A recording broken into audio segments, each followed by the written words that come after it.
ప్రభునందరి సంత ప్రియమైన దేవుని బిడ్డలారా, ఇప్పుడు మన ప్రభువును లోకరక్షకుడైన యేసుక్రీస్తు అతి శుభమైన నామమును బట్టి చేరి ఉన్న మీకు అందరికీ పేరు పేరున నా హృదయపూర్వక వందనాలు. అందరికీ ఈ వాక్యం వీక్షిస్తున్న మీకు కూడా నా హృదయపూర్వక వందనాలు తెలియపరుస్తూ ఉన్నాను.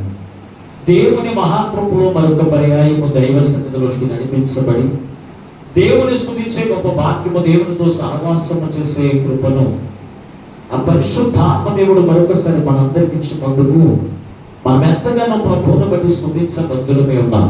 ఏదేమైనప్పటికీ కూడా ఈనాటి దేవుని యొక్క వాక్యముగా ఒక మాట మీకు జ్ఞాపకం చేయడానికి నేను ఇష్టపడుతూ ఉన్నాను.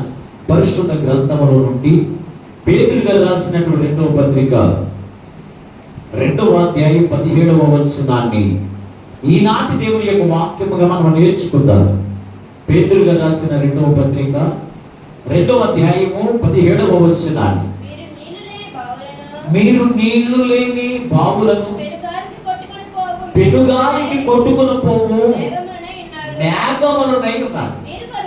వీరి కొరకు గాఢాంధకారము భద్రము చేయబడి ఉన్నది. చిన్ని ప్రార్థన. మహోన్నతుడా, మహోగనుడా, మీకు వందనాలు స్తోత్రం. ఇంతవరకు పాటల ద్వారా, స్తుతి ఆరాధన ద్వారా, వాక్యపు హెచ్చరికల ద్వారా నీ నామమునకు మహిమ తెచ్చుకున్నారు.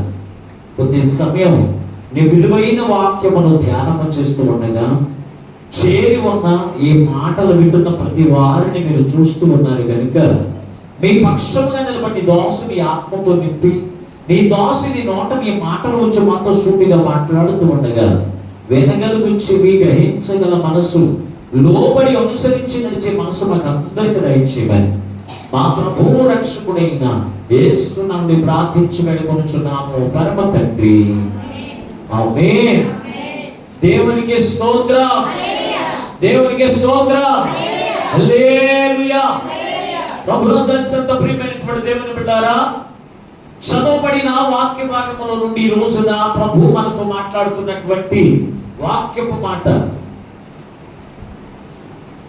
నీవు నరకంలోకి వెళతావా, పరలోక రాజ్యంలోకి వెళతావా అనే మాట ద్వారా ఈ రోజున ప్రభు మనతో మాట్లాడుతూ ఉన్నాడు.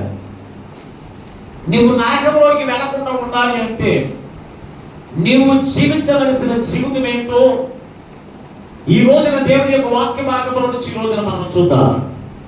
పరిశుద్ధ గ్రంథములో ఈ పేతురు గారి ద్వారా ప్రభు మనతో మాట్లాడుతూ ఉన్నాడు. అక్కడ దాని ముందు వచ్చిన వీరు అంటే చాలా మంది గురించి అక్కడ రాయబడి ఉంది. దేవుని మాట చొప్పున చేయకుండా, దేవుని మాట ప్రకారంగా నడుచుకోకుండా, అలాగే ఎవరిష్టానుసారమైన జీవితంలో జీవిస్తూ, ఎటు పడితే వాడు తిరుగుతూ వారికి జీవితంలో జీవిస్తున్న వారి గురించి అక్కడ రాస్తూ ఆయన అంటున్నాడు, వీరు అని చెప్పి ఏమంటున్నాడంటే నీళ్లు లేని బావుల వంటి వారు. వీరు అంటే ఎవరంటే పెనుగాలికి కొట్టుకుని పోవు మేఘముల వంటి వారు. వీరి కొరకు ఏ చిన్నబడి ఉందంట, గాఢాంధకారము భద్రము చేయబడి ఉంది అన్నాడు. అసలు నరకం ఉందా అంటే నరకం ఉంది, పరలోక రాజ్యం కూడా ఉంది. అయితే రెండింటిని దేవుడు సిద్ధం చేశాడు. పరలోక రాజ్యాన్ని సిద్ధం చేశాడు, నరకాన్ని కూడా సిద్ధం చేశాడు. ఈ నరకం అంటే గాఢాంధకారం. ఈ గాఢాంధకారం గురించి మాట్లాడుతున్నాడు. నరకం అంటే చీకటేంటి అని రావచ్చు, అగ్ని గంధకారం కూడబడినటువంటి దాంట్లో పడేస్తారు కదా, అగ్నిగుండంలో పడేస్తారు కదా అనవచ్చు.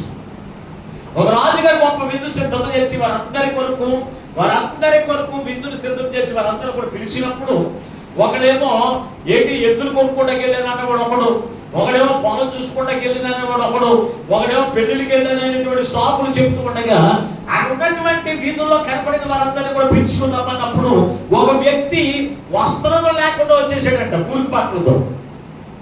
వాడు చెప్తున్న మాట, ప్రభు చెప్తున్న మాట ఏంటి తెలుసా, రాజేమన్నాడు తెలుసా, వాడిని కాళ్ళు చేతులు కట్టి గాఢాంధకారంలోనికి వాడు తోసేయండి, గాఢాంధకారంలో తోసేయండి అన్నాడు. ఈ రోజున మనందరి కొరకు దేవుడు గొప్ప విందులు సిద్ధం చేశాడు.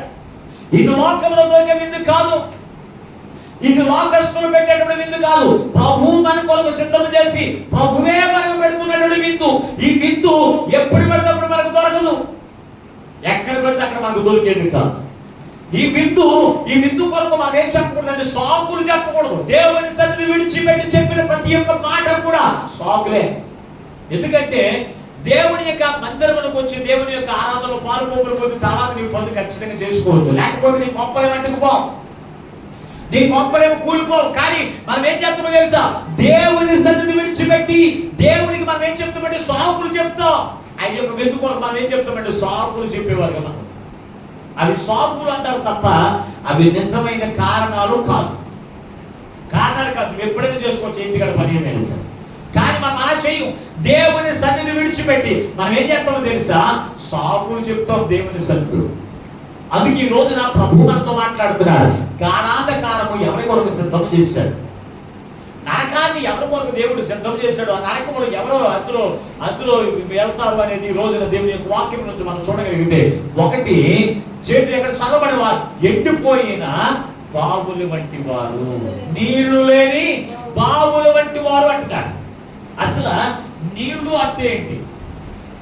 నీళ్లు అంటే ఏంటంటే పరిశుద్ధాత్మకు సాదృశ్యంగా ఉంది. పరిశుద్ధ గ్రంథంలో మీరు చూడగలిగితే యోహాను సువార్త 7వ అధ్యాయం, యోహాను సువార్త 7వ అధ్యాయం 38వ వచనం 39వ వచనం త్వరగా చదవండి.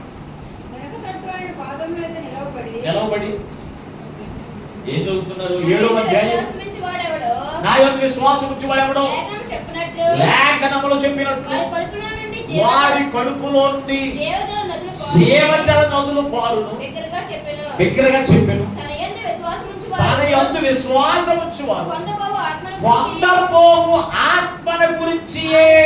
దేవునికి స్తోత్రం. దేవుడు గురించి చెప్తున్నాడు, నా యందు విశ్వాసం ఉంచు వారి యొక్క కడుపులో జీవజలములు ప్రవహిస్తాయి అన్నాడు.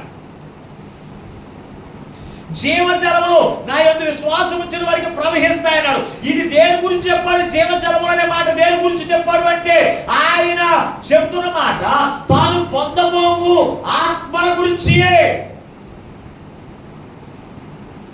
ఆత్మల గురించి. ఆత్మ ఎవరు పొందుకుంటారన్నాడంటే, నా యందు విశ్వాసం ఉంచువారు అన్నాడు. దేవుని ఆత్మ ఎవరికి పడితే వారికి దేవుడు కుమ్మరించడు. ఇంకా మాట్లాడుతాడు. ఇర్మియా గ్రంథం 2వ అధ్యాయం 13వ వచనం అంటాడు, నా జనులు 2 నేరములు చేస్తూ ఉన్నాడు, జీవజలముల ఊటలైన నన్ను విడిచిపెట్టి ఏం చేస్తున్నారు? తాను నిలబడి తొట్లను తొలిపించుకుంటున్నారు. అంటే ప్రభు ఏమై ఉన్నాడు? జీవజలపు ఊట, జీవజలపు ఊట. ఆయన పరిశుద్ధాత్మను కుమ్మరించే దేవుడు. ఆ జీవజలపు ఊటను విడిచిపెట్టంట ఇదిగో తిరుగుతూ ఉన్నాడంటున్నాడు. ఎందుకు అంటే దేవుని యొక్క ఆత్మతో మనం ఎందుకు నింపుకోవాలి అనేది చాలా మందికి అర్థం కాదు. దేవుని ఆత్మ నింపుకుంటే మనం నరకంలోకి వెళ్ళం. ఆ నరకం నీ కొరకు సిద్ధం చేసి ఉంది. ఎవరి గురించి? నీళ్లు లేని బావులు. బావి అనగా మన హృదయం. మన హృదయం దేనితో నింపుకోవాలి తెలుసా? దేవుని యొక్క ఆత్మతో నింపుకోవాలి. దేవుని ఆత్మతో నింపుకోకపోతే దురాత్మ నీలో ప్రవేశిస్తుంది ఖచ్చితంగా. దేవుని ఆత్మతో నింపుకోకపోతే దురాత్మ నీలోకి ప్రవేశిస్తుంది. అందుకే పరిశుద్ధ గ్రంథంలో మత్తయి రాసిన సువార్త అంటాడు, మత్తయి రాసిన సువార్త 12వ అధ్యాయం 43వ వచనంలో, ఒక దురాత్మ ఒక మనిషిని వదిలి వెళ్ళిపోయిన తర్వాత అంట నీళ్లు లేని చోట్లల్లా వెతికి అందులో ప్రవేశించిందంట. చదవండి ఒకసారి. అపవిత్రాత్మ ఒక మనిషిని వదిలి నీళ్లు లేని చోట్ల తిరుగుచు ఉండును.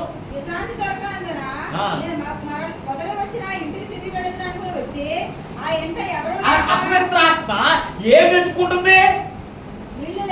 నీళ్లు లేని చోట్ల వెతుక్కుంటుంది. అది అందరూ హృదయాలకు దూరదు. పరిశుద్ధాత్మతో నింపబడితే దురాత్మ నీలోనికి రాదు. దురాత్మ నీ దగ్గర చెడిపోతుంది తప్ప నీలోనికి రాదు. ఈ రోజు రక్షణ పొందుతున్నారు, క్రీస్తుని ధరించుకుంటున్నారు, క్రీస్తుని ధరించుకుంటున్నాము అని అనుకుంటున్నారు తప్ప క్రీస్తుని ధరించుకోవడం అంటే పరిశుద్ధాత్మను పొందుకోవడమే. ఆ పరిశుద్ధాత్మ నువ్వు పొందుకుని ఉంటే దురాత్మ నీలోకి ఎందుకు వస్తుంది? కొంతమంది సహోదరులకు ఏర్పడుతున్నారు, రక్షణ పొందుతుంటారు, పదాలను తీసుకోవడం దెయ్యాలు పట్టేస్తుంటారు. దెయ్యాలు పట్టేసి నాకేం ఊరు కావాలంటారు, గాలి కావాలంటారు, లేకపోతేనేమో యామాసం కావాలంటారు. ఇదేంటి? ఏమో దురాత్మ ఎందుకు వస్తుంది అంటే వారిలో పరిశుద్ధాత్మ ఉండట్లేదు. పరిశుద్ధాత్మ నీలో ఉంటే దురాత్మ నిన్ను చూసి దాటిపోతుంది, నీలోకి రాలేదు. దానికి దానికి కావలసిన స్థలం ఏమో తెలుసా? నీరు లేని స్థలం. అంటే దేవుని యొక్క వాక్యం లేని, దేవుని యొక్క ఆత్మ లేని స్థలం వల్ల దానికి కావాలి. దేవుని ఆత్మతో నువ్వు నింపుకోకపోతే దురాత్మ నీలో ఖచ్చితంగా వచ్చేస్తుంది. సౌలు దేవుని ఆత్మను పోగొట్టుకున్నాడు కనుక దురాత్మ అతని వరకు వచ్చింది. అతని జీవితాన్ని అంతా కూడా పాడు చేసింది దురాత్మ. అతని జీవితాన్ని అంతా కూడా పాడు చేసింది దురాత్మ. దేవుని బిడ్డారా, అటువంటి దేవుని ఆత్మ చేత నీ హృదయాన్ని నింపుకోవాలి. నీ హృదయం నింపబడాలి అంటే ఒకటే అక్కడ చెప్తున్న మాట ఏంటంటే, నా యందు విశ్వాసం ఉంచు వారికి ఆ పొందబో ఆత్మల గురించి అన్నాడు.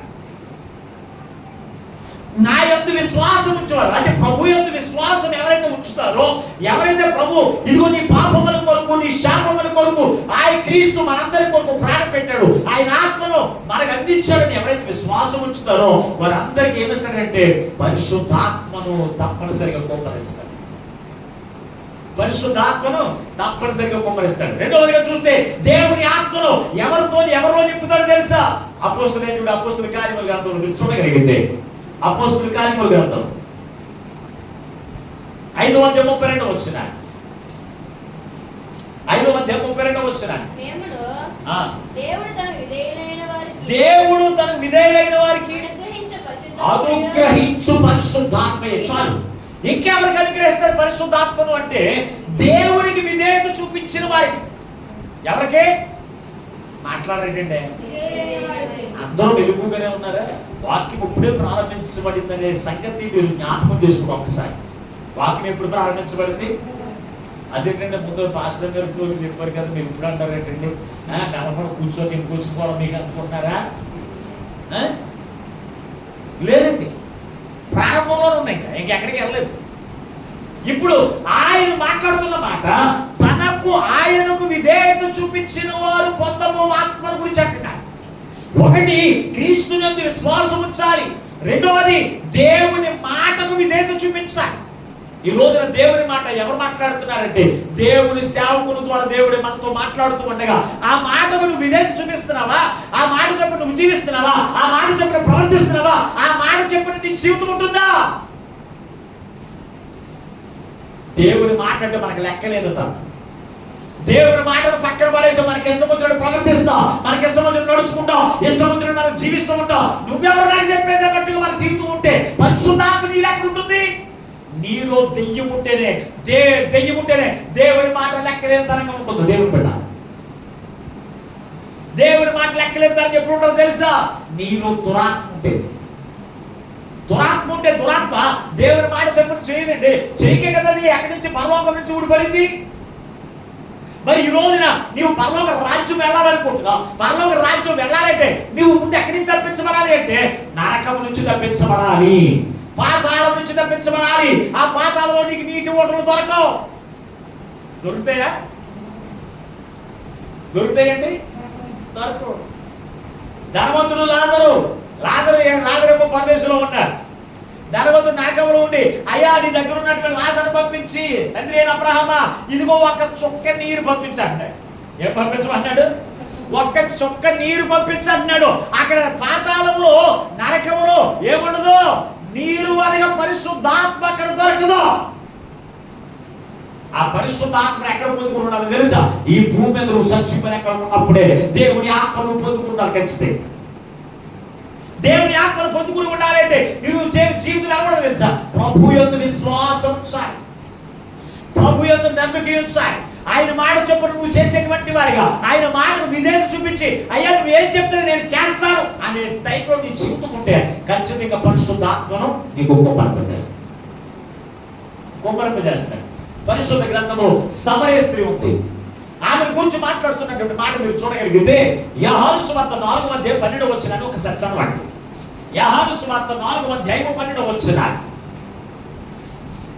త్వరగా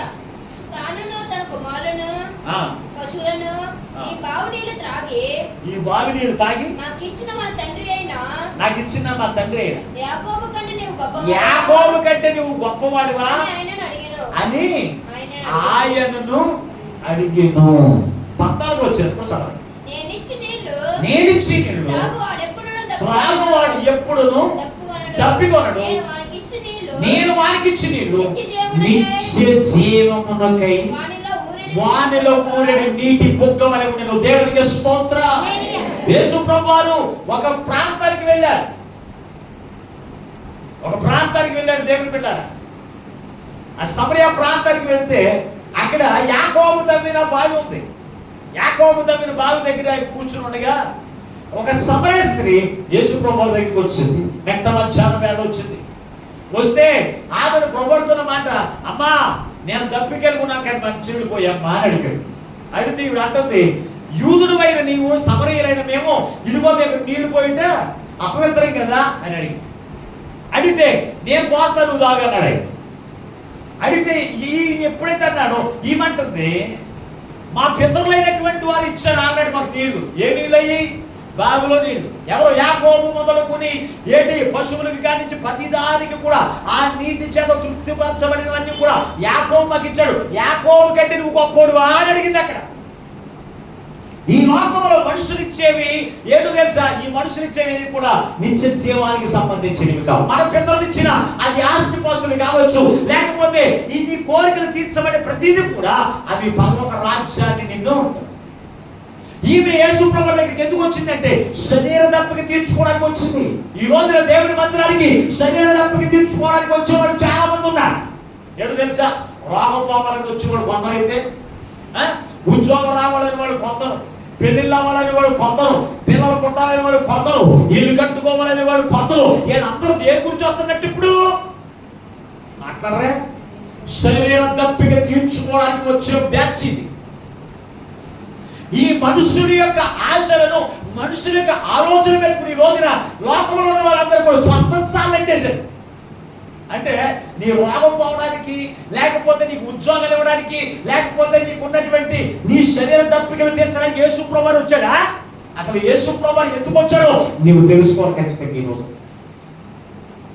యేసు ప్రభువు నీ శరీర దప్పిక తీర్చడానికి ఆయన రాలేదు. ఆమె అంటుంది, యాకోబు కంటే గొప్పోడువా అంటే ఆయన అంటాడు, నేనిచ్చిన నీళ్ళు నిత్య జీవమునకు ఊరెడు నీటి ముక్కమై ఉన్నవే. ప్రభు ఇచ్చేటువంటి నీళ్ళు అంటే ప్రభు ఏ ఆత్మనిస్తున్నాడో తెలుసా? నిన్ను నిత్య జీవం వరకు నడిపించే ఆత్మనిస్తున్నాడు. నిన్ను నరకంలో నుంచి తప్పించే ఆత్మకు ఆత్మ నీకు ఇష్టం ఉంటే ఆ ఆత్మ గురించి దేవుని సన్నిధికి రావాలండి. నువ్వు వస్తున్నారండి. దేవుని ఆత్మను పొందుకుంటే నీకు అనుకుంటావు తెలుసా? ఇవి అనుకుంది ఇప్పటి వరకు ఈ లోపల నేను జీవిస్తున్నా అంటే ఈ శరీర కోరికలు తీర్చుకోవడానికి నా జీవితం అనుకుంది. ఎప్పుడైతే క్రీస్తు తన యొక్క మాటల చేత తెలియపరిచాడో, ఆయన యొక్క ఆత్మను ఎప్పుడైతే పొందుకుందో ఆమె ఏం చేస్తుంది తెలుసా? తన కలవను విడిచిపెట్టేసిందంట. ఏం విడిచిపెట్టేసింది? తన కలవను విడిచిపెట్టేసింది. ఇంకేమన్నా ఏమి ఆన్ చేసిన పని చూడండి. పరిశుద్ధ గ్రంథం 4 అధ్యాయంలో చూడగలిగితే, యోహాను సువార్త 4 అధ్యాయం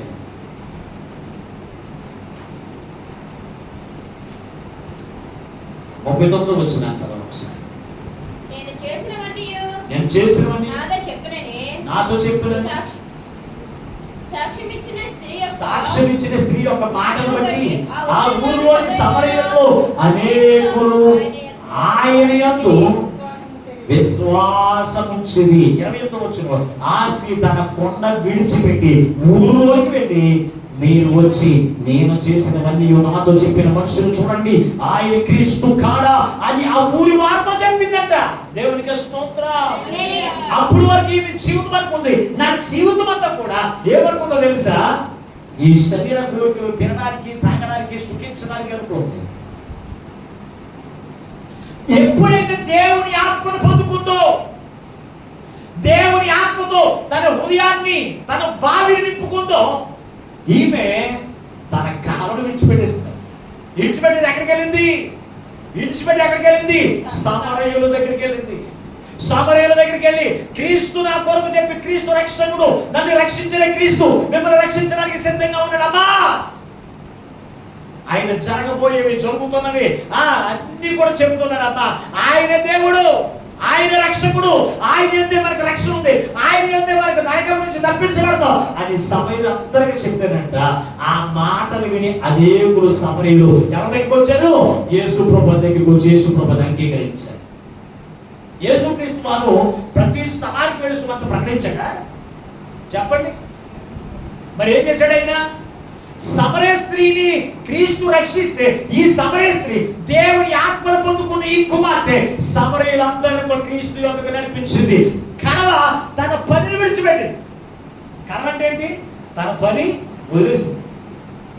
ఆమె నీళ్లు మోసుకుని వెళ్దామని వచ్చింది, ఆ నీళ్లు పని పక్కన పెట్టేసింది. ఎవరు పని చేస్తుంది? దేవుని పని చేస్తుంది. ఈ రోజున నువ్వు ఎప్పుడైనా నీ పనిని పక్కన పెట్టి క్రీస్తు సువార్త ప్రకటించి ఎవరన్నా క్రీస్తు యొక్కకి నడిపించవా? ఇక్కడ ఉన్నవాళ్ళు, అయ్యా ఇదిగో నా పనులన్నీ వదిలేసి ఇదిగో నేను వారంలో ఒక్కసారైనా 1 గంట అయినా నేను దేవుడి పని చెప్పి ఎవరికైనా సువార్త ప్రకటించాను అన్నవాడు ఇక్కడ ఉన్న వాళ్ళు చేతులు ఎత్తండి. ఉన్నారా? ఉన్నారంటే మన పనులకే ఏముండదా? కానీ సరిపోతాం. ఎప్పుడు చూసిన బిజీ. మనం ఎప్పుడు కూడా ఎలాగుంటా? చచ్చిపోయేంత వరకు కూడా మనం ఎలాగుంటా? ఖాళీ లేదండి. ఎవరు అడిగిన ఏమంట? ఖాళీ లేని పని ఏముంటుంది? ఇదివరకు పొద్దు నుంచి మధ్యాహ్నం వరకు కష్టపడి వస్తే అక్కడి నుంచి మిగిలిన 8 గంటలు తీసేస్తే మిగిలిన గంటలు ఎంత ఉంటాయి? 16 గంటలు కూడా ఖాళీయే. లేకపోతే పొద్దు నుంచి 12 గంటలు పని చేస్తే పొద్దు నుంచి సాయంత్రం పని చేస్తే 12 గంటలు ఖాళీయే. 8 గంటలు ఎంత అవుతారు? మిగిలిన 4 గంటలు కూడా ఖాళీయే. ఇప్పుడు ఒక 8 గంటలు పని చేస్తే మిగిలిన గంటలు ఏం చేస్తే ఖాళీ లేకుండా సెల్ ఫోను. ఎవరు చేస్తారండి సెల్ ఫోను? చెప్పండి. ఎప్పుడు చూసిన ఆన్లైన్లోనే. ఫోన్ ఎట్టుకున్న వదలరు, స్కూల్ సెలవు అయితే వదలరు, పని లేకపోతే వదలరు. ఏది చూసిన బిజీ బిజీ బిజీ. అమ్మా దాంట్లో పని ఉందమ్మా అంటే ఈ రోజుకి ఖాళీ లేదు అంట. పచ్చని కొడుకుని సెల్ ఫోన్లో ఏమంట? సమరయ స్త్రీ దేవుని ఆత్మను పొందుకున్న కుమార్తె, దేవుని ఆత్మను పొందుకున్న కుమార్తె, దేవుని ఆత్మతో నింపబడిన ఏ ఒక్కరు కూడా దేవుని పని చేయకుండా ఉండలేదు. దేవుని యొక్క మందిరంలో ఆరాధన జరుగుతూ ఉంటే, దేవుని యొక్క మందిరంలో ప్రార్థన కూడిక జరుగుతూ ఉంటే, దేవుని యొక్క కార్యక్రమం ఒక చోట జరుగుతూ ఉంటే ఎవరో ఇంటి దగ్గర నిలబడేదంటే దేవుని ఆత్మ నడు. ఈ రోజున రక్షణ పొందినంత మాత్రం పరిశుద్ధాత్మ పొందేసుకున్నావు అనుకుంటున్నావా? నమ్మొద్దా? నువ్వు నమ్మాలి. క్రీస్తుని నమ్మాలి. క్రీస్తు యొక్క విశ్వాసం ఉంచాలి. ఆయన మాటకు విధేయత చూపిస్తేనే నువ్వు దేవుని ఆత్మను పొందుకుంటావు. ఈమె నమ్మింది యేసు రక్షకుడని నమ్మింది. ఆయన యేసు కాదా? ఆయన యేసు కాదా? రక్షకుడు కాదా? ఆయన రక్షకుడని నమ్మిందండి. నమ్మి ఆయన చెప్పినట్లుగా విధేయత చూపించింది. అయ్యా ఆ నిత్య జీవమును కలిగిన జీవపు ఓటను నాకు కలగజేయాలని అడిగింది క్రీస్తు. ఆ ఆత్మ పొందుకుంది. పొందుకున్న తర్వాత తన పనులు ఏమి కూడా పట్టించుకోవడం మానేసింది. తన పనులన్నీ కూడా పక్కన పడేసింది. దేవుని పని కొరకు ఆమె ఏం చేస్తుంది? పరిగెడు. ఈ రోజున నువ్వు దేవుని పని చేస్తే సంఘమైన ఉండదండి. నిజంగా నువ్వు దేవుని ఆత్మను పొందుకుని నశించిపోతున్న ఆత్మలు, ఎండిపోయిన స్థితిలో కలిగినటువంటి వారు, అలాగే లోకంలో నీ బంధువులు, నీ స్నేహితులు అందరూ కూడా కనపడుతూ ఉంటే దేవుని ఆత్మను పొందుకుని నీవు ఎలా నిద్రపోతావు? ఎలా నిద్రపోతావు? ఆలోచన చేయండి దేవుని బిడ్డారా. ఈ సమరయ స్త్రీ దేవుని ఆత్మను పొందుకుంది. ఆమెను గురించి ఏమైనా రాయబడి వచ్చాను. ఒకసారి పరిశుద్ధ గ్రంథం చూడండి. జకర్యా గ్రంథము 9వ అధ్యాయం 11 వచ్చిన చదవండి ఒకసారి. జకర్యా గ్రంథము 9వ అధ్యాయం 11 వచ్చిన.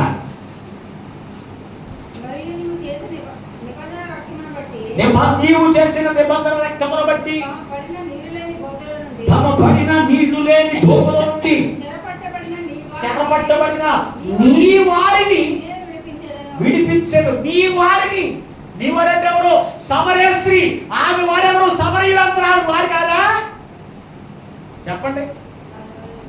యేసుప్రభుడు అంటాడు, ఈ సమరయ స్త్రీ యేసుప్రభు దగ్గరికి వచ్చి నాకు నీళ్ళు అంటే మీ ఆయన తీసిరాలి. ఎవరు తీసిరామన్నాడు?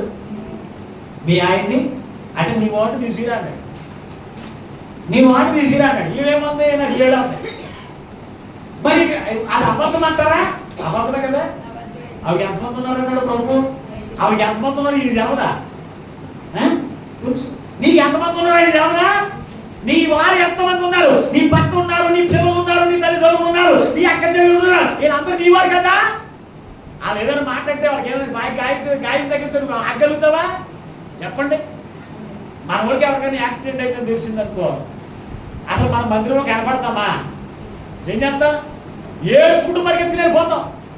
ఎందుకు? చిన్న గాయం తగిలితేనే ఆ గాయం బట్టి మనం ఏడ్చుకుంటూ మనం వెళ్ళిపోతాం. మన వాళ్ళకి ఏదైనా అయితే మన వాళ్ళు ఎక్కడున్నారు ఇప్పుడు చెప్పండి. నీళ్ళు లేని వాళ్ళందరూ ఎక్కడున్నారు అంటున్నాడు. వారి కొరకు దేవుడు ఏం సిద్ధపరిచాడంట? పరలోకాన్ని సిద్ధపరిచాడా? ఏమన్నాడు? గాఢాంధకారము వారి కొరకు భద్రము చేయబడి ఉంది. దేవునికి స్తోత్రం, దేవునికి స్తోత్రం.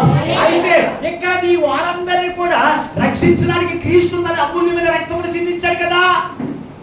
ఆ అమూల్యమైన రక్తము చేత ఇదిగో ఎండిపోయిన స్థితిలో ఉన్న నీ జీవితాన్ని నిన్ను రక్షించడానికి, నీ వారందరినీ రక్షించడానికి ఆయన రెడీగా ఉన్నాడు. కానీ మనం ఏం చేయం? సమరయ స్త్రీ వల్ల దేవుని ఆత్మను పొందుకొని నీ వారిని రక్షించుకోవాలనే ఆలోచన నీకు లేదు. నా భర్త ఏమైపోతే నాకెందుకు, నా పిల్లలు ఎక్కడైపోతే నాకెందుకు, నా తల్లిదండ్రులు ఏమైపోతే నాకెందుకు, నా బంధువులు ఏమైపోతే నాకెందుకు, నా ఇరుగు పొరుగు వారు నాశనం అయిపోతే నాకెందుకు అన్నట్టుగా నాకు నేనే పరలోక రాజ్యం వెళ్ళిపోతాననేటువంటి అజ్ఞాన స్థితిలో ఉన్నావు అంటే దేవుని ఆత్మ నీలో లేదు. దేవుని ఆత్మ నీలో ఉంటే నీ కాలు ఏమన్నా నిలవనెత్తదా? నీ వాళ్ళందరూ కూడా నరకానికి సమీపంగా ఉంటే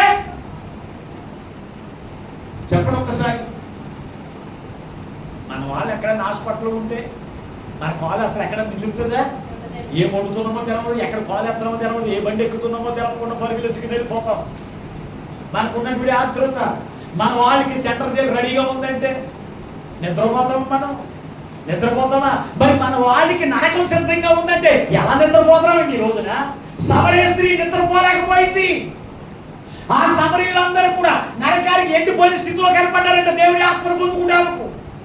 ఆమె నిద్రపోకుండా ఏం చేస్తుంది తెలుసా? అయ్యో నా ప్రజలు ఎక్కడున్నారు? గాఢాంధకారపు లోయలోనికి వారి కొరకు సిద్ధంగా ఉన్నారు. నేనైతే రక్షణ పొందాను. వీళ్ళందరినీ కూడా ఎక్కడ తీసుకెళ్ళాలి? పరలోక రాజ్యం నిత్య జీవానికి నడిపించాలనుకుంది.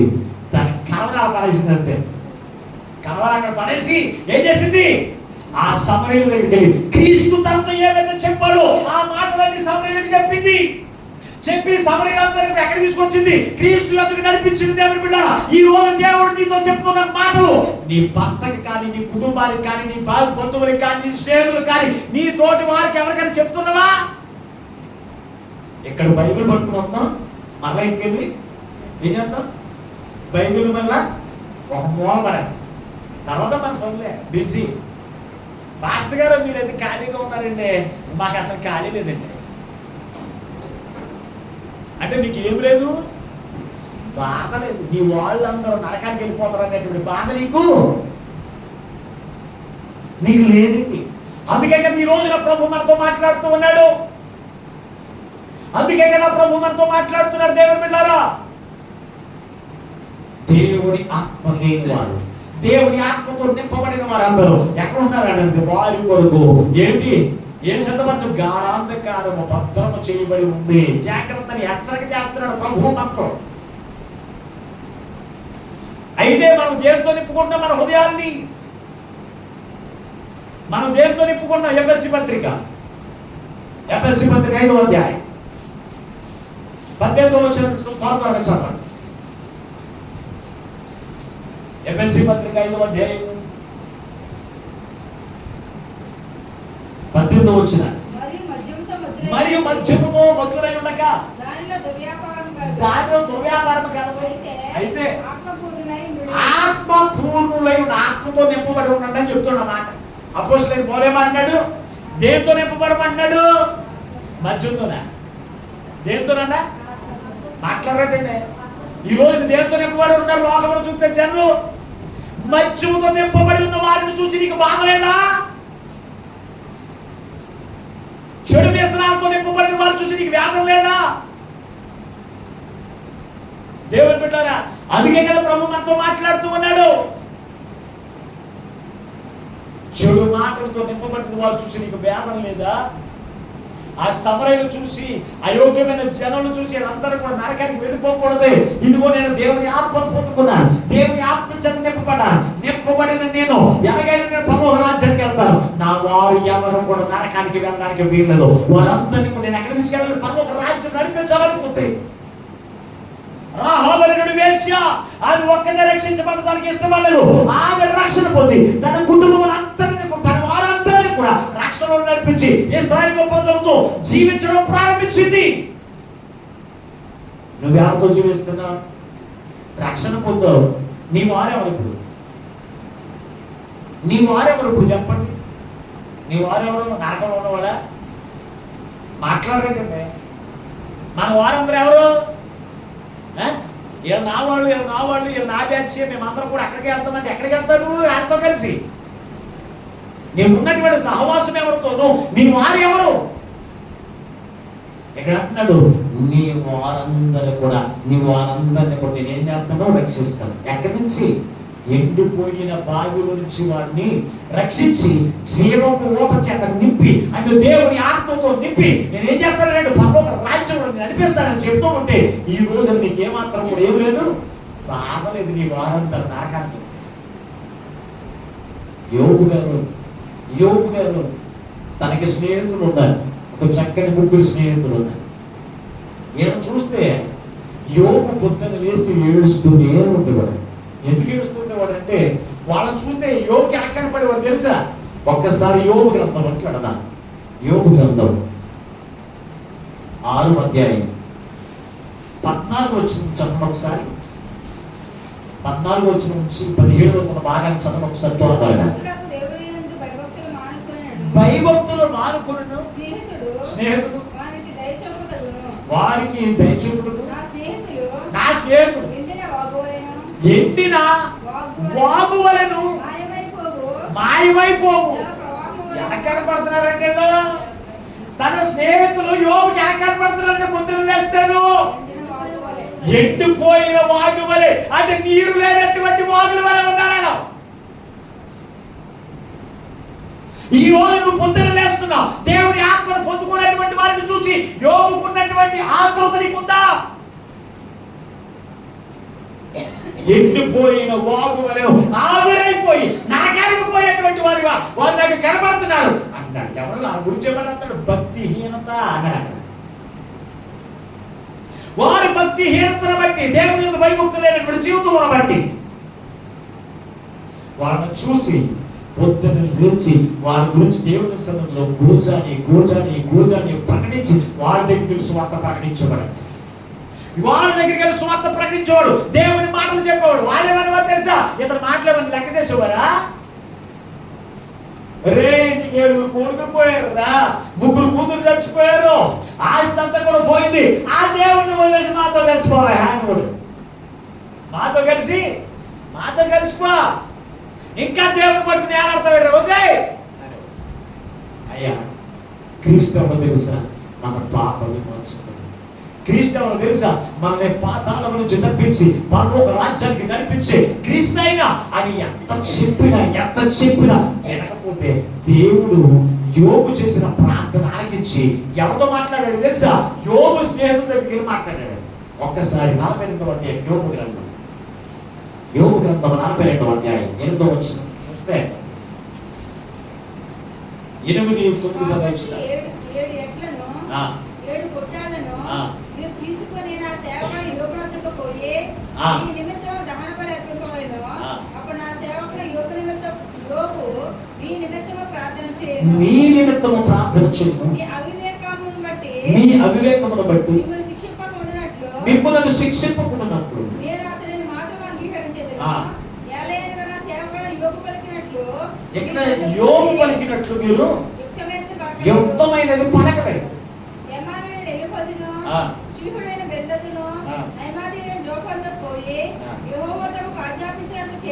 యెహోవా తనకు ఆజ్ఞాపించినట్లు చేయగా యెహోవా వారి పక్షాన యోబును అంగీకరించెను. యోబు తన స్నేహితుల నిమిత్తము ప్రార్థన చేసిన దాన్ని బట్టి చాలండి, వారికి మన క్షేమస్థితి వచ్చేస్తుంది. ఈ మాట మీరు చూస్తే యోబు స్నేహితుడికి ఎంత చెప్పిన వాళ్ళు వినేవాడు కాదు, మోటంగా మాట్లాడేవారు. అప్పుడు దేవుడు దర్శనం ద్వారా వారితో మాట్లాడేమన్నాడు తెలుసా? నా యొక్క దాసుడైన యోబు పలికినట్టు మీరు ఒక్క మాట కూడా పలకలేదు. యోబుని దిగదార్చడానికి, యోబుని దేవుని నుంచి దించేయడానికి ఎన్నోసార్లు అతన్ని ప్రయోగాలు చేశారు. కానీ నేను మిమ్మల్ని శిక్షించకుండా ఉన్నాను కదా కారణం తెలుసా, మీ నిమిత్తము ఇదిగో యోబు నా దోషుడని యోబు ప్రార్థన చేశాడు అని ఏం చేశాడు, నా ఉగ్రత మీ మీదకి రాకుండా యోబు ప్రార్థన చేశాడు అని చెప్తేనంట ఈయనకు అప్పుడు భయపడుకున్నాక.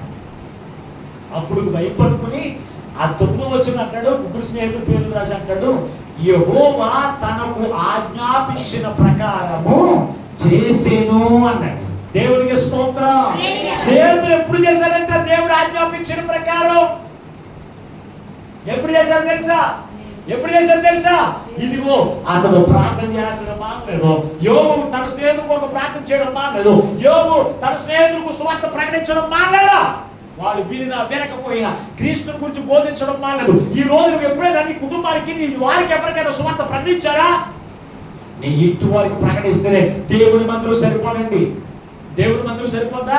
నీ ఇంటి వారికి దేవుని యొక్క సువార్త, ఇక్కడ ఉన్నటువంటి దేవుని మాటలు విన్న మాటలు క్రీస్తు యొక్క సువార్త నీ భర్త కానీ భార్య కానీ పిల్లలు కానీ బోధిస్తే దేవుని మందిరం సరిపోదు. ఇరుగు పొరుగు వారు స్నేహితులు తర్వాత పక్కన. యోబు అది ఎలా తెలుసా? దేవుని ఆత్మ భారంతో నింపబడి, దేవుని ఆత్మతో నింపబడిన వారు.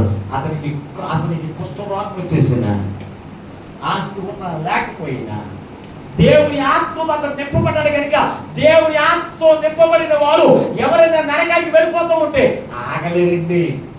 అది స్నేహితులు కావచ్చు, భర్త కావచ్చు, భార్య కావచ్చు, బిడ్డలు కావచ్చు, కుటుంబంలో ఎవరైనా బంధువులైనా సరే. ఈ రోజు నీ కళ్ళ ఎదుట నీ బంధువులు చీరలు కట్టుకుని నెక్లెస్ కట్టుకుని తన స్టార్లాగా మెరిచిపోతూ ఉంటే పర్వతానికి వెళ్ళిపోతారు అనుకుంటారేమో, నరకానికి వెళ్ళిపోతారు. జాగ్రత్త. వాళ్ళు చూడగానే నీకు కనబడి తెలుసా, వాళ్ళలో దేవుని ఆత్మ లేదు. అది ఎప్పుడన్నా చూసారా? ఎప్పుడన్నా కనపడ్డారమ్మా? అలాగే ఎప్పుడన్నా చూసారా? వాళ్ళు ఎప్పుడు కూడా తెల్ల చీర కట్టుకున్నావా, ఆ చీర కట్టుకున్నావా కనపడతారు తప్ప ఈ చీర బాగోలేదు ఆ చీర మార్చుకొని చెప్తారు తప్ప నీవు దేవుని ఆత్మ లేదు, నువ్వు పరలోకానికి వెళ్ళకూడదు, నరకానికి పోతావని ఎప్పుడైనా నువ్వు బోధించావా? లేదు. యోబు ఆరోగ్యము బాగోకపోయినా క్రీస్తుని గురించిన సువార్త ప్రకటించి వారి వల్ల ప్రార్థించాడు. సువార్త ప్రకటించు. ఎందుకు తెలుసా? పొద్దున లేస్తే ఆ నరకాలు కనపడుతున్నాడు తెలుసా? ఎండిన వాగు వల్ల కనపడుతున్నారంట, ఆవిరైపోయి నరకానికి వెళ్ళిపోయినట్లు కనపడుతున్నారంట. భక్తి హీనతను బట్టి ఎలా నిద్రపోతారండి యోబు? మరి నువ్వు ఎంత బాగా నిద్రపోతున్నావు చెప్పండి? ఎంత బాగా నిద్రపోతున్నాం మనం? మన ఎదుట మన కుటుంబం అంతా కూడా నరకానికి సమీపంగా ఉంటే గాఢాంధకారం వాళ్ళ కొరకు భద్రం చేయబడి ఉంటే అందులో నరక యాత్ర అనుభవించడానికి అలా రెడీగా ఉంటే వాళ్ళని చూసి ఎలా నమ్మగలుగుతున్నావు? వారిని చూసి ఎలాగా నిద్రపోగలుగుతున్నావు? వారికి సువార్త ప్రకటించి వారి నరకం నుంచి తప్పించాలని జ్ఞానం నీకు ఉందా? ఉండాలి అంటే పరిశుద్ధాత్మ నీలో ఉండాలి. ఉండాలంటే ఎవరున్నారు నీలో? పరిశుద్ధాత్మతో నువ్వు నింపబడి ఉంటే ఖచ్చితంగా నీ వారందరికీ రక్షణ పెడతావు. నీలో ఉన్నది దురాత్మ అయితే నీ వాళ్ళు ఏమైపోతే నాకెందుకు, నా వాళ్ళు రక్షించకూడదు, నేనేదో వేషధారణగా మందిరానికి వెళ్ళి వచ్చి అట్లన్నట్టుగా మందిరానికి వచ్చి వెళ్ళిపోతాం అంతే. వేషధారణగా దేవుడికి మందిరానికి వెళ్ళి వచ్చేస్తాం అనుకుంటాం అంతే. లేదు, దేవుని ఆత్మను పొందుకున్న సమరయ స్త్రీ ఆమె ఆజ్ఞ తన వారిని చూస్తానంటే ఏడుపు ఆగలేక తన పనులన్నీ కూడా పక్కన పడేసి ఏం చేసింది? సమరయుల దగ్గరికి, వాళ్ళ బంధువులు కాదు, స్నేహితులు కాదు, తన వారు ఎండిన స్థితిలో వారిని చూసి ఆగలేకెళ్ళి మనకు బోధించింది, క్రీస్తుని పొందుకునేటట్లు చేసింది. దేవునికి స్తోత్రం. ఈ రోజున నీ కుటుంబాన్నే దేవుని ఆత్మను పొందుకునేటట్లు నువ్వు చేయలేకపోతున్నావు. నీ స్నేహితులు ఎలా చేయగలుగుతావు? నీ బంధువులు ఎలా చేయగలుగుతావు? నీ ఇరుగు పొరుగు వారు వాళ్ళందరూ కూడా నరకానికి సమీపంగా ఉంటే వారిని ఆ మహా ఉగ్రత నుంచి తప్పించమనే ఆత్మను పొందుకునేటప్పుడు ఎలా చేయగలుగుతావు? ఆలోచన చేయి. ప్రభు మనతో మాట్లాడుతున్నాడు. నువ్వు దురాత్మతో నింపబడి ఉంటే పరిశుద్ధాత్మ నీలో ఉండదు. నువ్వు దేవుని ఆత్మను పొందుకుని ఉంటే కనుక, ఆ ఆత్మను పోగొట్టుకోకుండా ఉంటే కనుక ఖచ్చితంగా నీ దగ్గరకు దురాత్మ అనేది దగ్గరికి రా. దేవుని ఆత్మతో నువ్వు నింపబడకుండా ఉంటే ఎండిపోయిన బావి వల్ల ఉంటే నీ కొరకు ఏముందో తెలుసా? ఎండిపోయిన బావి అంటే తెలుసా? ఎండిపోయిన బావి అంటే పరిశుద్ధాత్మ లేని హృదయం. వీళ్ళందరూ ఎక్కడికి వెళ్తారు? నరకం. అగ్ని గుండకాల్లో యాతన పడుతుంది. ఈ రోజున మనం ఇక్కడ ఉండే పరిశ్రమ చేసేసుకోవచ్చు. లోకంలో మనకి నరకమా పరలోక రాజ్యమా, మనం అక్కడికి వెళ్ళక్కర్లేదు. అక్కడికి వెళ్ళకి తెలుసుకోవడం కాదు, ఇక్కడే తెలిసిపోతుంది మనకి. నీలో పరిశుద్ధాత్మ ఉంటే, ఇదిగో నీ ఆత్మ ఉంటే, నీ ఆత్మ నిన్ను నిద్రపోనే ఉందండి. దేవుని పరిచే అంటది. క్రీస్తు గురించి ప్రకటించు. నువ్వు ఎక్కడికి వెళ్ళినా, నీ ఉద్యోగంలో కావచ్చు, నీ పనుల్లో కావచ్చు, నీ ఇంటి దగ్గర కావచ్చు, నువ్వు ఎక్కడికి వెళ్ళినా క్రీస్తుని గురించి ప్రకటించకుండా ఉండవు. క్రీస్తుని గురించి ప్రకటించకుండా ఉండవు. దేవుని బిడ్డలా మారతారని ఖచ్చితంగా. వారు వినరనుకుంటావేమో దేవుని బిడ్డలా. అపోస్తలుడైన పౌలు సౌలుగా ఉన్నప్పుడు ఎటువంటి వాడు తెలుసా? మతోన్మాది క్రీస్తు బిడ్డలంటే పడదు, యేసు అంటే పడదు. దేవుని మందిరంలో ఉన్న వారిని అందరూ కూడా ఈడ్చుకునేది మోసపోత చంపేసినటువంటి వ్యక్తి ఎవరు తెలుసా? సౌలు. దూషించేవాడు దేవుని ప్రజలను హింసించేవాడు, కొట్టేవాడు, మోసపోత చేత కత్తించుకుని దరికేసినట్టు స్వభావం కలిగిన సౌలే ఏం చేశాడు తెలుసా? అతని కొరకు దేవుని ప్రజలు ప్రార్థన చేస్తూ క్రీస్తు అతనితో మాట్లాడితే నీ మాట వినకపోవచ్చు, నువ్వు బోధించిన బోధ వినకపోవచ్చు. వాడు నీ ప్రార్థన దేవుడు ఆలకించి ఒక్కసారి వచ్చి వాళ్ళ దగ్గర వచ్చి మాట్లాడితే దేవునికి సరెండర్ అయిపోయింది అపోస్తలుడైన పౌలు. అలాగే యోబు స్నేహితులు మూర్ఖులే, ఎంత చెప్పిన వినలేటువంటి వారు అయినప్పటికీ కూడా సువార్త ప్రకటించడం వారి కొరకు ఆ యోబు ఉదయకాలం లేచి ప్రార్థన చేసేవాడు. అయ్యో నా స్నేహితులు ఎండిపోయిన మావులు వలె ఉన్నారయ్యా, ఆవులు వంటి వరకు ఉన్నారయ్యా, వారిని మీరు ఒక్కసారి దర్శించడం అయినా నీ ఆత్మ చేత వారిని నింపడనని ప్రార్థన చేసిన యోబు ప్రార్థన ఆలకించి యోబే స్వయంగా వారిని దర్శించేటట్టు తెలుసా? క్రీస్తు కొరకు బ్రతికేటట్లు చేశాడు. దేవునికి స్తోత్రం. మహాభయంకరమైన ఉగ్రత నుంచి వారిని తప్పించగలిగాడు. నీవేమో సువార్త ప్రకటించవు, వారి కొరకు ప్రార్థన చేయు, మందిరంలోకి వచ్చి అయ్యగారండి మా కుటుంబం గురించి ప్రార్థన చేయండి, మా ఇంట్లో మా ఆయనకు బాగోలేదు, మా తాతకు బాగోలేదు, ముత్తాతకు బాగోలేదు అంటావు తప్ప వారి రక్షణ పొందినట్లు ఎప్పుడైనా నువ్వు ప్రార్థన చేయి. చేస్తామండి. ఎప్పుడు చేస్తావు? నీ కుటుంబం గురించి. వాళ్ళకి బాగోకపోతే వారికి అవసరంతో ఉన్న వాటి గురించే ప్రార్థన చేస్తావు తప్ప వారి నరకం నిత్యం నరకంలో యాత్ర పడకుండా వదినట్టు దేవుని సన్నిధిలో కన్నీరు కాచి ప్రార్థించే లక్షణం నీకు ఉందా? లేదు. మరి ఎలా తప్పించబడతాను? ఆలోచన వచ్చింది. అందుకే కదా ప్రభు మనతో మాట్లాడుతున్నాడు. నీరు లేని బావులు వలె ఉన్న వారి కొరకు ఏం సిద్ధపరచబడి ఉందంట? ఏ కారాంధకారము భద్రము చేయబడి ఉందని దేవుడు హెచ్చరిస్తున్నాడు. ఆ మాట ద్వారా భద్రం చేయబడి ఉంది. అందులోకి వెళ్ళకుండా ఉండాలి అంటే నువ్వు ముందుగానే సజీవులు ఎక్కడ ఉండగానే దేవుని ఆత్మతో నింపుకోవాలి. దేవుని ఎందుకు విశ్వాసం ఉంటారు, దేవుని మాటకు విధేయత చూపించి దేవుని ఆత్మతో నువ్వు నింపుకుని నీ వారందరినీ కూడా రక్షణ కల్పిస్తే ఎక్కడికన్నా తెలుసా? నిత్య జీవానికి. ఈ విచారణన్న మారారు, దొంగలు మారారు, అలాగే నరహంతకులు మారుతున్నారు, కానీ మనకేముండలేదు. మనకి మారు మనసు ఉండట్లేదు, దేవుని యొక్క విశ్వాసం ఉండట్లేదు, దేవుని యొక్క మాటకు విధేయత చూపించాం. మనం ఇక పరలోక రాజ్యానికి ఎలాగెళ్తామండి? పరలోక రాజ్యానికి? రెండో మాటలో చూస్తే పెనుగాలికి అటు ఇటు ఎగిరిపోయే మేఘము వంటి వారు అంటున్నాడు. ఇంకా రెండో బ్యాచ్ ఎవరు? ఒకటేమో నీరు లేని బావులు. పేతురు రాసిన 2వ పత్రిక 2వ అధ్యాయం 17వ వచనం 3వ వచనం లేటుగా వచ్చిన సహోదరులారా చూసుకోండి. ఇక్కడ రెండో మాటలు మనం చూస్తే వీరు అంటే ఎవరు తెలుసు అంటే, ఒకటి నీరు లేని బావులు వంటి వారు, రెండోదేంటి? పెనుగాలికి కొట్టుకుని పోవు మేఘములు వంటి వారు. వీరు కొరకు గాఢాంధకారము భద్రము చేయబడి. పెనుగాలికి మేకలు ఏం చేస్తాయి? గాలి వేసింది అనుకో, మేకలు ఏం చేస్తాయి? ఎలగెళ్ళిపోతాయి. మేఘాలు ఇట్టేస్తే ఇటెళ్ళిపోతాయి. ఎందుకంటే వాటికి ఏం లేదు, అటు ఇటు ఎగరకుండా ఒక తాళ్ళు లేదు గట్టిగా పట్టుకోవడానికి. అవునా లేదా? అటు ఇటు కూడా ఏం లేదు, తాళ్ళు లేదు. వాటిని ఏమైనా కట్టడి చేసేటువంటి కట్టడలు, వాటిని అదుపు చేసేటువంటి తాళ్ళు ఏమైనా ఉంటే అవి ఏం చేస్తాయి? అటు ఇటు ఎటు పడితే ఎగరం, ఎటుగాలైతే ఎగరం. మరి ఎగిరిపోతాయి ఏంటి? ఇక్కడ కారణం ఏంటి అంటే గల కారణం ఏంటి అంటే వారిని కట్టిపెట్టేటువంటిది ఏమి. ఈ మాట మీకు బాగా అర్థమవడానికి యోధా రాసిన పత్రిక 1వ అధ్యాయం 12వ వచనం చదవండి.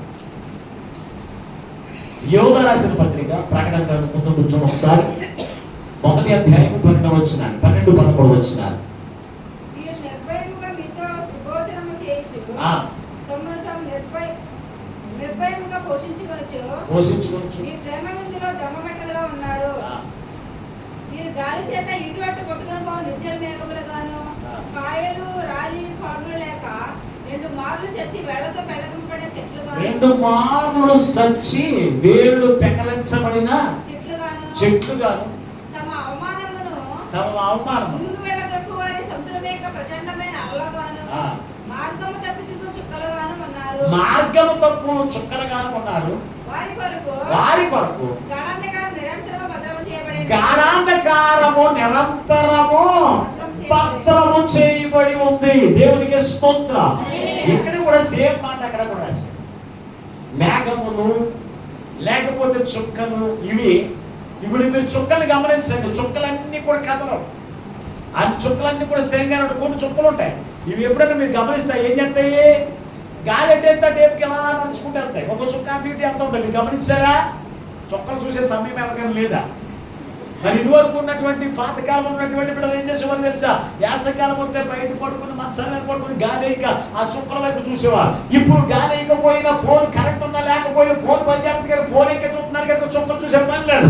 అయితే ఇక్కడ మనం చూస్తే చుక్కలు ఒక్కొక్క చుక్క ఏం చేస్తుంది తెలుసా? గాలికి అటు ఇటు ఒక చుక్క అటు వెళ్ళిపోతా ఉంటుంది, ఓ చుక్క ఇటు వెళ్ళిపోతా ఉంటుంది. గాలి ఎత్తే అటు వెళ్ళిపోతే చుక్కలు అయినా సరే కొన్ని చుక్కలు కొన్ని స్థిరంగా ఉంటాయి, కొన్ని స్థిరంగా ఉన్నాయి కథలో. ఈ కొన్ని చుక్కలు ఏం చేస్తాయి? గాలికి ఎటైతే వెళ్ళిపోతాయి. మేఘాలు ఉన్నాయి, మేఘాలు ఎటైతే వెళ్ళిపోతాయి. మేఘాలు ఎటైతే అటు వెళ్ళిపోతాయి. దేవుని ప్రజలు కూడా ఎలా ఉన్నారంట? వారు కూడా గాలి ఎటైతే అటు వెళ్ళిపోతాయి. ఈ రోజు నా పక్కన మాంసం కూర వేస్తున్నారంటే అటు అందరు నలుగురు వచ్చి అమ్మా పెళ్లికి రావా అన్నారంటే ఏం చేస్తారో వాళ్ళు వెళ్ళిపోతారు. అది రాకముందు ప్రార్థనకి వెళ్ళేవాడు 4-5 వచ్చి అమ్మ ప్రార్థనకి వెళ్ళాలంటే ఎంత వచ్చారు అంటే నీకేం లేదు, దేవుల్లో నీకేం లేదు, స్థిరత్వం. క్రీస్తులో ఎవరికి స్థిరత్వం లేని వాళ్ళందరూ కూడా ఎక్కడ ఉంటారనుకుంటున్నారు? స్థిరత్వం లేని వాళ్ళందరూ కూడా ఎక్కడ ఉంటారు? ఎటు పడితే అక్కడ. ఒక వారం మందిరానికి, ఒక వారం పెళ్లికి, ఒక వారం మందిరానికి, ఒక వారం పాకరింపులకి. వీళ్ళు ఎక్కడ ఉంటారనుకుంటున్నారు? బాప్తిసం తీసుకున్నంత మాత్రాన, ప్రభువుగా బలారాధన తీసుకున్నంత మాత్రాన పరమరాజ్యం వెళ్ళిపోతారనుకుంటున్నారా? ఎటు పడితే కదిలే వాళ్ళందరి కొరకు దేవుడు ఏం సిద్ధపరిచాడంట? మాట్లాడండి. ఎంత వెళ్ళారులే ఇప్పుడు మాట్లాడండి. నాకు ఏమని రాయబడి ఉందో? గాఢాంధకారము వారి కొరకు సిద్ధము చేసి ఉంది. అందుకే మనం జీవితాలు ఉండాలి తెలుసా? పరిశుద్ధ గ్రంథం కొలస్సీ పత్రిక 2వ అధ్యాయం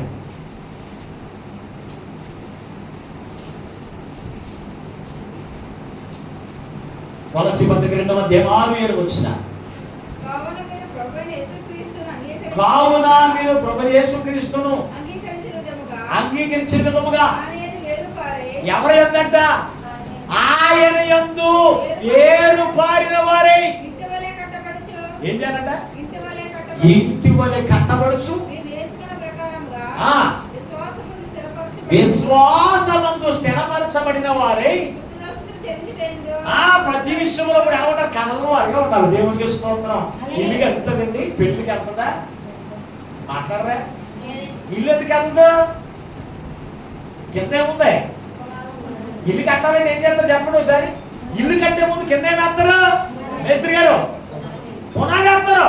కిందకే ఇల్లు కదలించకుండా పడకుండా ఉండాలి అంటే గాలి వేసినా, తుఫాన్లు వచ్చినా, వరదలు వచ్చినా ఆ ఇల్లు కదలించబడకుండా ఉండాలి అంటే ముందే వేసుకుంటారు. కిందగా 10 అడుగుల లోతులు తవ్వి కింద మళ్ళీ పిల్లలు వేసి మళ్ళీ దానికి ఏమో బియ్యం వేసి కదలకుండా పునాది గట్టిపరుచుకుని దాని మీద ఇల్లు కట్టుకుంటారు. ఆ ఇల్లు గాలి వేసినా, ఏమొచ్చిన తుఫాన్లు వచ్చినా ఆ ఇల్లు ఏం చేయబడదంట? కదల్చబడదు. అలాగే యేసుక్రీస్తునందు నువ్వేం చేయాలంట? వేరు పారిన వారై. ఏం చేయాలంట? క్రీస్తులో మనం ఏరు పారిన వారై ఉండాలి. దావీదు భక్తుడు అంటాడు, నేను నా దేవుని మందిరంలో పచ్చని ఒలీవ మొక్క వలె ఉన్నాను. అంటే దావీదు యొక్క వేరు ఎక్కడ ఉంటుంది? దేవుని మందిరంలో ఉంటాయి. అవునా?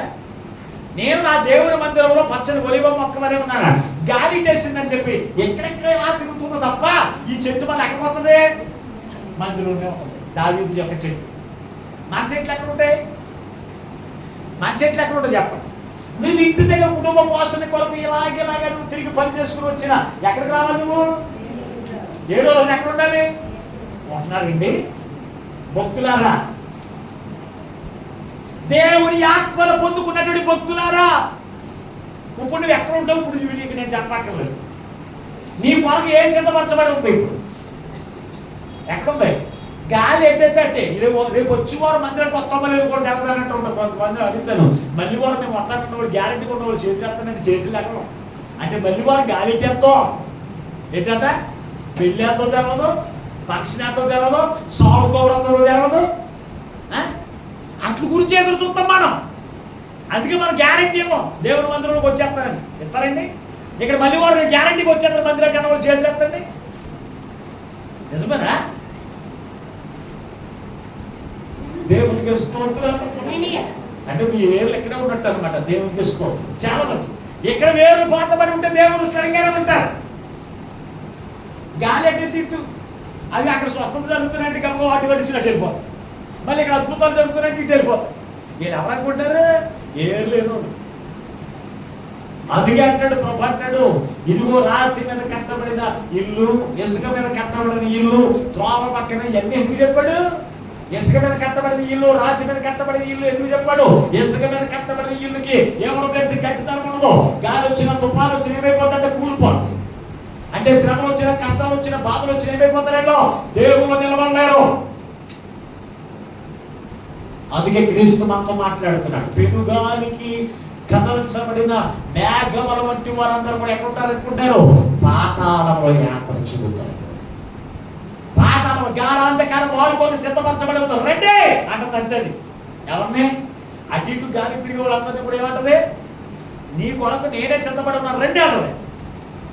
దేవుడు స్థిరముగా నిలిచిన వారిని విశ్వాసవంతు వారు వేరు ఎక్కడ క్రీస్తులో ఉన్నారు. క్రీస్తులో ఉన్న జీవజలపు ఊటను తీసుకుని దేవుని యొక్క ఆత్మ చేత నడిపించగా, దేవుని ఆత్మ చేత నిశ్చిత కొనసాగా అటువంటి వారందరూ కూడా ఎలా ఉన్నారో తెలుసా? క్రీస్తులో స్థిరముగా ఉన్న వారందరి కొరకు దేవుడు పరలోక రాజ్యాన్ని దేవుడు సిద్ధపరిచాడు. పరిశుద్ధ గ్రంథంలో మీరు చూడగలిగితే యెషయా గ్రంథంలో మీరు చుట్టూ చక్కని మాట రాయవచ్చు. ఒకసారి 57వ అధ్యాయం 20వ వచనం. యెషయా గ్రంథం 57వ అధ్యాయం 20వ వచనం. భక్తిహీనులు కదులుచున్న సముద్రం వంటి వారు, అది నెమ్మడపడారు. దాని జలములో బురద చేత కొన్ని బావులు ఎలా ఉంటాయి తెలుసా? బురద ఎలా ఉంటాయి? బురద. అవునా లేదా? అన్ని చెరువులు మంచినీళ్ళు ఉంటాయా? అన్ని చెరువులు మంచినీళ్ళు ఉంటాయా? మంచినీళ్ళు చెరువులు ఉంటాయి కొన్ని, కొన్ని ఏమో మురికి చెరువులు ఉంటాయి, కొన్ని ఇంకేముంటాయి బురద. బురద వేరు, మురికి వేరు. డ్రైనేజ్ మురికి వేరు. అవునా లేదా? డ్రైనేజ్ మురికి మరీ గొప్ప. బురద అంటే కొంచెం బర్ర అనుకుంటా, అంటే కొంచెం ఏ స్మెల్ లేదు బురద. దేవుని బిడ్డలారా, ఎవరి గురించి మాట్లాడతారు? భక్తిహీనులు అన్నాడు. భక్తిహీనులు గాలి చేత రేపబడిన అలల వంటి వారు. గాలి చేత రేపబడిన అలల వంటి వారు భక్తిహీనంతా. ఎవరు లేతారంటే భక్తిహీనులు మాత్రమే కదల్చబడతారు. భక్తులను చూసావా?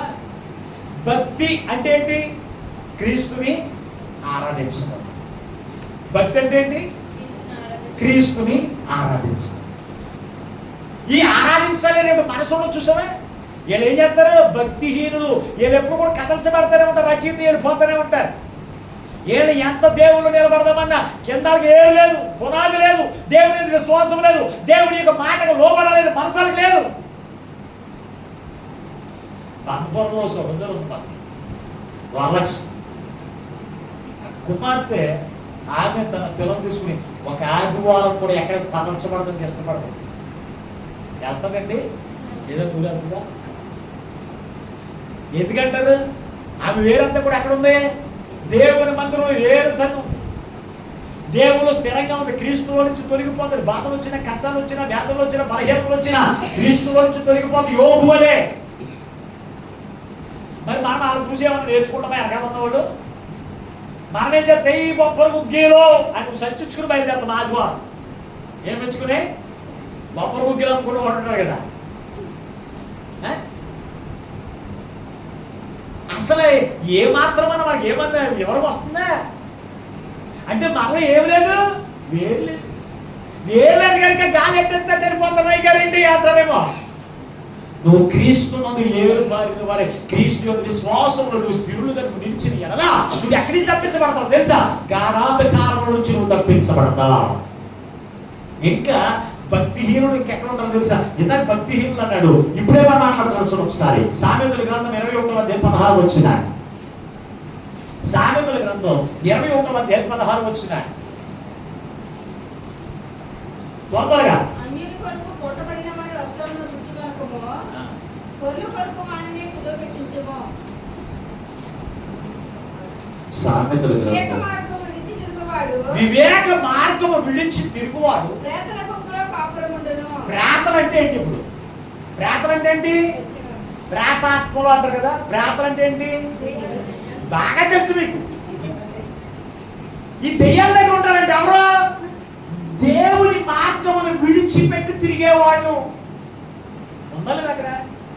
వివేక మార్గము విడిచి తిరుగువాడు ఎక్కడుంటాడంట? ప్రేతల గుంపులో. ప్రేతలు ఉన్న స్థానం మీద పోతాడంట. ప్రేతలు ఎక్కడ ఉంటాయి? పాతాళంలో ఉంటాయి. ఇప్పుడు నీకు ప్రేతలు ఉన్న దగ్గరికి వెళ్తారా, దేవదూతల దగ్గరికి వెళ్ళాలనుకుంటారు? ఇప్పుడు చెప్పండి. ఇక్కడ ఉన్న వాళ్ళందరూ దేవదూతల దగ్గరికి వెళ్తామనుకున్న వాళ్ళు చేతులు ఎత్తండి అంటే దేవుని దగ్గరికి. నిజమేనంటారా? వివేక మార్గమును విడిచిపెట్టకుండా ఉండగలుగుతున్నారా మీరు? చేతులు ఎత్తిన గొప్ప. ఓ నా ప్రియమైనటువంటి దేవుని బిడ్డలారా, దేవుడున్న స్థలంలోకి వెళ్దామనుకుంటున్నారా? ప్రేతలో ఉన్నటువంటి దెయ్యాల దగ్గరికి వెళ్దామనుకుంటారు. ఇప్పుడు మీరే ఇక్కడ ట్రేస్ అవుట్ చేసేసుకోండి, నిర్ణయించేసుకోండి. ఇక్కడ అన్నాడు వివేకమును మార్గమును విడిచిపెట్టి దేవుని మార్గమును విడిచిపెట్టి తిరుగు గాలికి తిరుగు వాడు అందరూ కూడా ఎక్కడుంటాడు? ప్రేతలు ఉండే స్థలంలో ఉంటారట. మరి దెయ్యాల గుంపులో ఉండాలనుకుంటే కనుక గాలి పంక తాడు లేనట్టుగా వేరు లేనటువంటి చెట్లు వల్ల నువ్వు తిరిగితే కనుక ఎక్కడికి వెళ్తామో తెలుసా? నీ కొరకు ఒక శబ్దం చేసి ఇచ్చాడు. ఏంటి తెలుసా? గాఢాంధకారం. ఎవరి గురించి? దేవుని ఆత్మచేత నింపబడినటువంటి వారు, ఎండిపోయిన బాధలు వంటి వారి కొరకు, గాలికి పెనుగాలికి అటు ఇటు కదల్చబడుతున్నటువంటి బిడల కొరకు దేవుడు ఏం సిద్ధపరిచాడో తెలుసా? ఏం సిద్ధపడితే తెలుసా? ప్రేతల స్థలాన్ని అంటే నరకాన్ని సిద్ధపరిచాడు.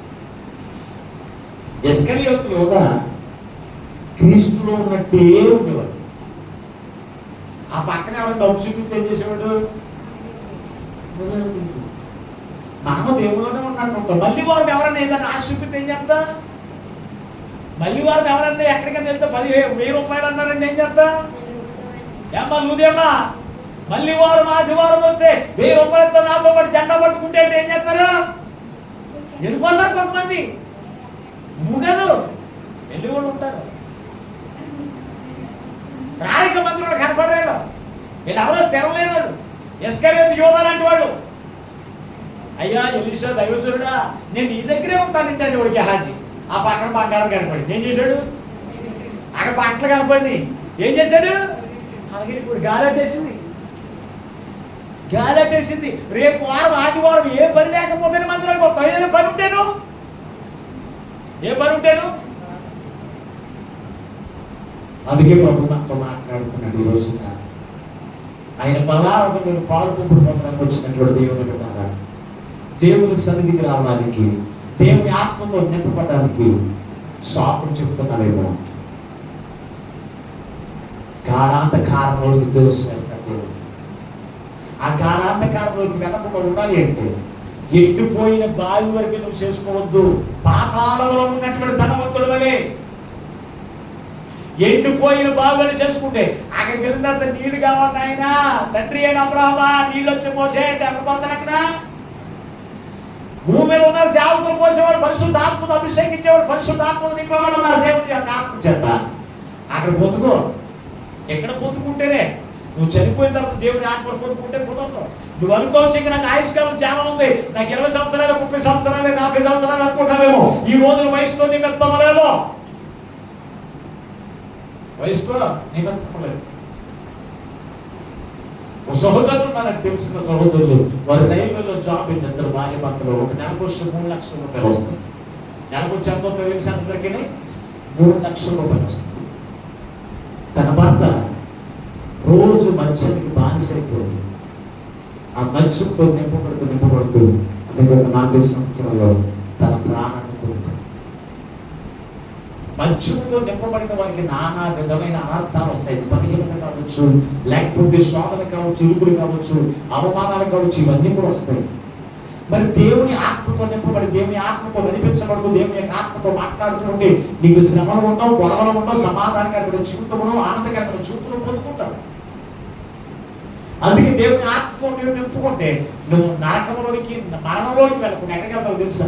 పరలోక రాజ్యానికి పంపించాలని క్రీస్తు నీ కొరకు నా కొరకు పరలోకంలో విడిచిపెట్టి లోకంలోకి వచ్చి ఆయన నీ కొరకు నా కొరకు ఆయన శ్రమలు అనుభవించి, ఆయన గాయపరచబడి, ఆయన శిలువ మరణం పొంది పునరుద్ధానం లేచినందుకు తెలుసా?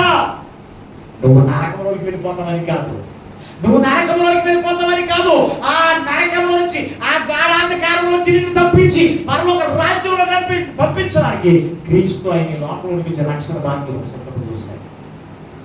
ఆయన విశ్వాసం ఉంచగలిగితే, ఆయన నమ్మిక ఉంచగలిగితే, ఆయన మాటలు విధేయత చూపించగలిగితే దేవుని ఆత్మ చేత దేవుడు నిన్ను నింపుతాడు. దేవుడు నువ్వు స్థిరంగా ఉంటావు. యోబు వలె కదల్చబడవు, దావీదు వలె కదల్చబడవు, అపోస్తలుడైన పౌలు వలె కదల్చబడవు. కదల్చబడకుండా ప్రభువునికి సిద్ధపరిచిన నిత్య జీవానికి, ప్రభువునికి సిద్ధపరిచిన ఆ మహిమ కిరీటాలకు వారసుగా ఉండగలుగుతాం. అట్టి గొప్ప భాగ్యమున పరిశుద్ధాత్మ దేవుడు ఈ మాటలు వింటున్నప్పుడు అందరికీ అనుగ్రహించునుగాక. ఆమేన్. ప్రార్థన చేసుకుందాం. తనను వంచండి. ప్రభు మనతో మాట్లాడిన ప్రతి మాటను బట్టి దేవా, ఈ రోజున నీవే మా మధ్యలోకి దిగి వచ్చి వేసి నువ్వు మాతో మాట్లాడిన యేసయ్యా నీకే స్తోత్రం అయ్యా. అయ్యా నాకు పరలోక రాజ్యం నాకు కావాలి తండ్రి. ఆ పరలోక రాజ్యంలో నీకు కావాలి కనుక అయ్యా పరలోక రాజ్యంలో నీకు వెళ్ళాలి అంటే నేను నరకం నుంచి తప్పించబడాలి నాయన. ఆ నరకం నుంచి నేను తప్పించబడాలి అంటే నీ ఆత్మ చేత నింపబడాలి. నీలో స్థిరముగా విశ్వాసములో అయ్యా క్రీస్తునందు స్థిరముగా నిలిచేలాగా మేము ఉండాలి తండ్రి. ఈ రోజు నువ్వు మాతో మాట్లాడు అయ్యా, నువ్వు మాతో మాట్లాడు అయ్యా. నీ మాటలు అర్థం విడిచిపెట్టకూడదు తండ్రి. నీ ఆత్మతో నింపబడి నీలో స్థిరముగా నిలిచి నిలిచేది పరలోక రాజ్యానికి నీవు మా కొరకు సిద్ధపరిచిన గొప్ప ఆధిక్యత కలిగిన గొప్ప బహుమానం పొందుకునే కృపను మాకు దయచేయండి నాయనా అని ఎవరికి వారి ప్రార్థన చేయండి. మహోన్నతుడా, మహాకరుడా, ఎంతవరకు నీ అమూల్యమైన మాటలు వచ్చాను నువ్వు మాతో మాట్లాడాలి. ఎందుకంటే మాటలు ఏ బిడ్డలకు వ్యర్థమని విడిచిపెట్టకుండా నీరు కట్టి పద్ధతి చేసి నీ యొక్క నిత్య జీవానికి వారసుగా చేసి మీరు మహిమను పొందమని యేసునామములో ప్రార్థించి వేడుకొనుచున్నాము పరమ తండ్రి. ఆమేన్. దేవుడు మిమ్మల్ని అందరిని దీవించును గాక. మీకు అందరికీ మరొకసారి నా హృదయపూర్వక